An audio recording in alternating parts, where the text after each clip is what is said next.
E nesse momento eu gostaria que você abrisse o seu coração, sua mente.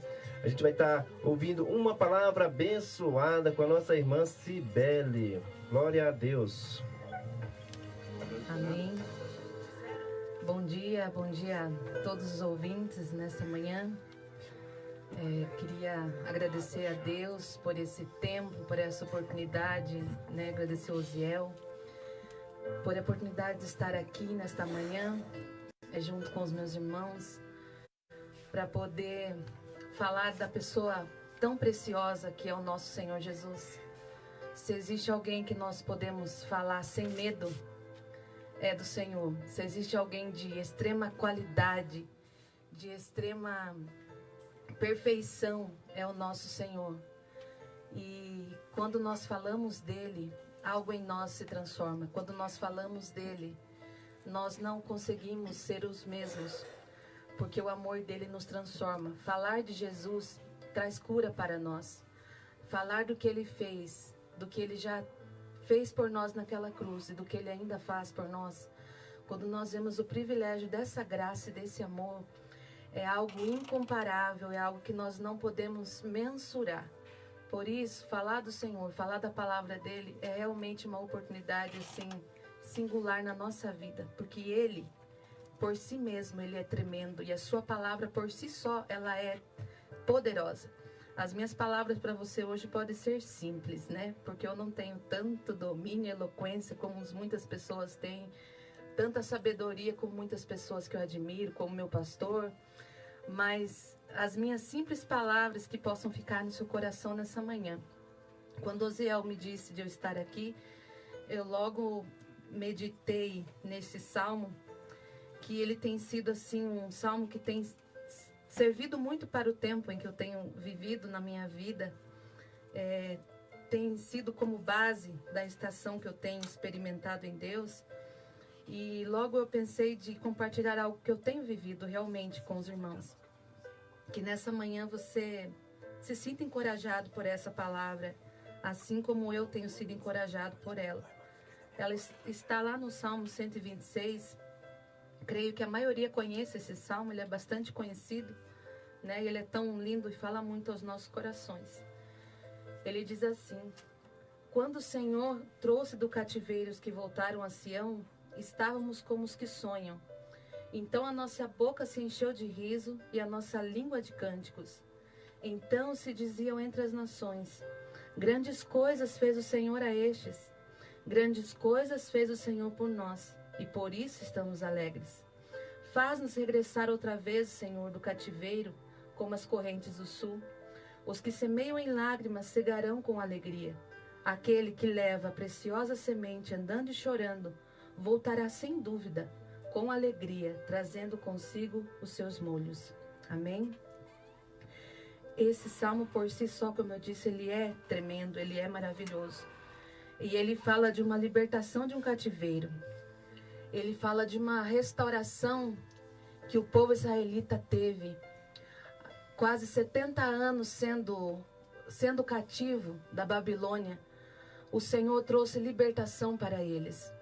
O Senhor fez algo tão maravilhoso que eles nem imaginavam que aquilo poderia acontecer naquele tempo e da maneira que aconteceu. Quando Ciro, ele decidiu libertar aquele povo. E para eles foi algo tão inacreditável que a palavra nos diz que eles ficaram como quem sonha. Que eles ficaram imaginando e tentando identificar a maneira que Deus tinha feito. Mas realmente quando Deus faz algo na nossa vida, muitas vezes nós não conseguimos entender, porque a maneira que Ele faz é poderosa, é maravilhosa. E a palavra diz que eles ficaram tão radiantes e tão felizes que a sua boca havia riso e cânticos. Eles estavam extremamente felizes por aquilo que Deus havia feito. Muitas vezes nós vivemos esta fase. Quantas vezes você passa por momentos tão difíceis, por situações tão infavoráveis a você, e de repente algo acontece, um milagre brota de onde você menos imagina, de onde você menos espera, e você fica maravilhado e pensa, como que pode ter acontecido dali? Como que Deus pode ter usado aquela pessoa? Como que pode ter saído de tal lugar? Porque realmente o Deus é o Deus de provisão, é o Deus que faz, é o Deus que age, o Deus que trabalha na nossa vida. Então Ele fez na vida desse povo algo que eles nem imaginavam. Talvez eles queriam muito que Deus fizesse isso, mas era tão difícil acreditar que Deus faria algo assim. Deus realmente fez. Então eles ficaram realmente satisfeitos e felizes com aquilo que Deus estava fazendo na vida deles. Porém, como todos nós vivemos, e eles também, eles viveram uma fase muito difícil quando eles foram libertos. Porque eles tiveram muitas dificuldades e desafios pela frente. Eles tiveram que reconstruir aquela terra, fazer daquele lugar como ele era antes. Eles tiveram que semear numa terra pela fé, porque aos olhos naturais ela não produziria. Eles enfrentaram tantas dificuldades em adaptação, em formar a família, em fazer daquela terra um lugar habitável novamente. E a palavra diz que aquela terra era difícil de semear, porque eles não sabiam, plantando naquela terra, não sabiam se ela realmente produziria. É como uma terra do deserto que nós vemos, né, que ela é toda rachada, que ela não brota, que ela não sai, que ela não tem frutos, ela não germina. Então esta terra ela era seca, ela era improdutiva aos olhos naturais. E eles pediram a Deus que o Senhor tornasse essas terras como as correntes do sul, que Ele fizesse, e dá-nos a entender que Ele queria que, eles desejavam que aquela terra brotasse. E eles disseram no versículo 6, que é a chave dessa palavra, e é a chave que eu quero deixar para você, porque a palavra de Deus ela é uma chave que vira no nosso coração, ela abre portas dentro de nós. Diz assim: aquele que leva a preciosa semente, andando e chorando, voltará sem dúvida com alegria, trazendo consigo os seus molhos. Então, apesar de tudo que eles estavam vivendo, mesmo que muitas vezes semeando em lágrimas, eles ainda vendo a situação daquela terra, ainda assim, eles tinham total esperança, convicção e confiança que Deus faria brotar daquela terra. Mesmo que ela fosse seca, mesmo que ela estivesse sem vida, aquela terra ia brotar. E muitas vezes eles se sentiam, quem sabe, desanimados ou pensando, será que vale a pena? Mas por esse momento, mesmo que passassem isso na mente deles, logo eles acreditariam que o Senhor faria essa terra brotar.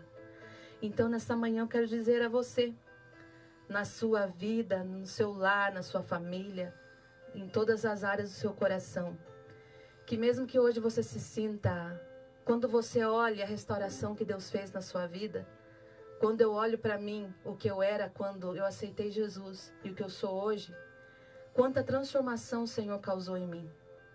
E você pode olhar para dentro de você nessa manhã e ver quem você era e quem você é hoje, o quanto Deus te transformou, quantas coisas maravilhosas Ele fez na sua vida.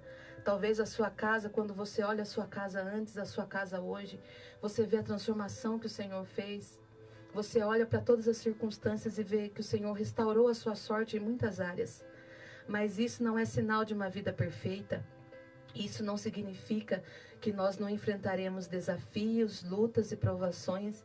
Não significa que a vida seja sem desafios e dificuldades. Por mais nesta manhã que você esteja enfrentando dificuldades na sua vida, em áreas que talvez só Deus conheça, talvez você não tenha pessoas com quem você possa contar, talvez você tenha pessoas na sua família, dentro do seu lar, no seu emprego, talvez na sua casa, situações que você olha e você gostaria muito que elas mudassem, você deseja muito que as coisas mudassem. E quantas vezes você olha e parece que essa terra ela é infértil, que ela não vai brotar, que essa pessoa não vai mudar, que essa circunstância não vai mudar, que esse monte não vai se mover. Mas saiba nessa manhã, eu quero te encorajar, o que Deus tem me encorajado, que é continuar plantando, embora você esteja chorando, você esteja triste, você esteja cansado. Não sente à beira do caminho. Não sente à beira do caminho, fique olhando essa terra seca.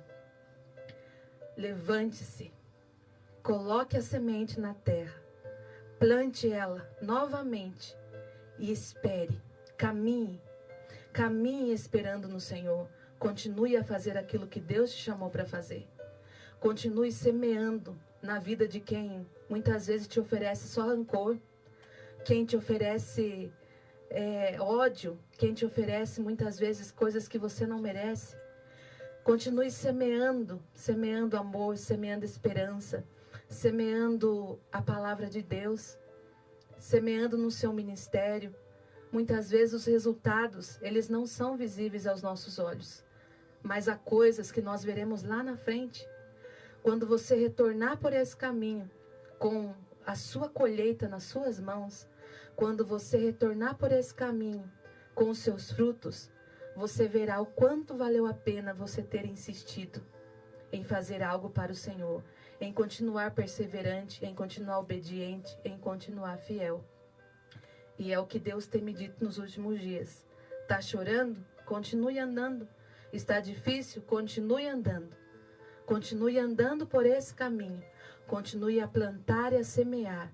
Porque essa terra que hoje você olha, que ela é seca, ela é infértil, ela é infrutífera, você não vê nada nela, ela vai brotar. Porque é o Senhor que faz todas as coisas.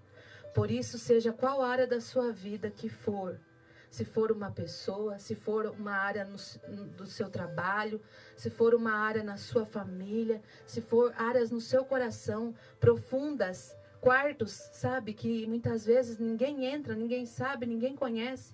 São coisas dentro do seu coração e da sua vida que ninguém sabe, talvez um pecado, talvez uma coisa escondida. Creia, se coloque diante de Deus, levante-se, caminhe, tenha esperança. Porque Ele fará brotar da terra seca. Ele fará sair a semente. E você vai colher os frutos de toda essa semeadura, muitas vezes difícil, que você tem feito em sua jornada. É essa palavra que eu queria deixar ao seu coração nessa manhã. Que você possa crer e esperar no Senhor. E continuar caminhando. Que o seu coração se encha de alegria neste sábado. Que o seu coração se encha de esperança nesse sábado. Que você tenha um sábado diferente. Quantas vezes, irmãos, eu falo de mim que eu levanto de manhã, às vezes com uma certa preguiça, com um certo desânimo. E ali eu vou para o meu quarto, quando eu faço a minha oração, de repente eu começo a fazer os meus afazeres ali. E vem uma alegria no meu coração, vem um sentimento tão bom da graça de Deus.